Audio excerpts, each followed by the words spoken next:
இங்க பாரு அதுல என்னன்னா வெஜிடேரியன் சமைக்க கூடாது. ஆக்சுவலி எனக்கு சென்டிமெண்ட்லி அகைன்ஸ்ட் வெஜிடேரியன். சாரி, என்னால பண்ண முடியாது. Lakshmi was sentimentally against non-veg. கொத்தமல்லி ஒரு லாரிக்கு இருக்கு.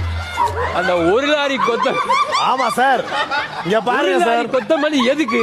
நீங்க சட்டியை சுட வச்சு தூக்கி உள்ள வாங்க, சிக்கன் தன்னைத்தானே வறுத்தி வெளியே வந்துடும். டேஸ்டா இருக்கு, யாரு சாப்பிட்டா நல்லா இருக்கும். இது நான் என்ன பண்றது?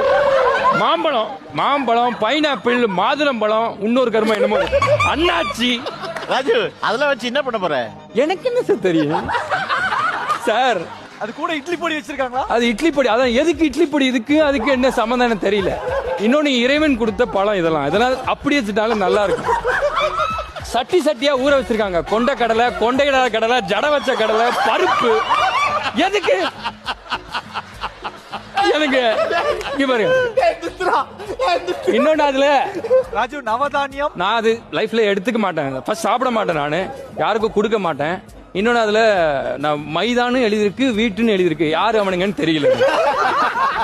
ரீஃபைண்ட் வீட்ல மைதா. அப்ப மைதான் எழுதி தொலை வேண்டியதா? சீஸ் ஸ்ப்ரெட் ஒன்னு கொடுத்துருக்காங்க, அப்புறம் கோகனட் மில்க், அப்புறம் வெள்ளை கலர்ல வேற ஏதோ ரைஸ் ஏதோ ஒண்ணு. எவ்வளவு ஐட்டம் இருக்கும் உனக்கு?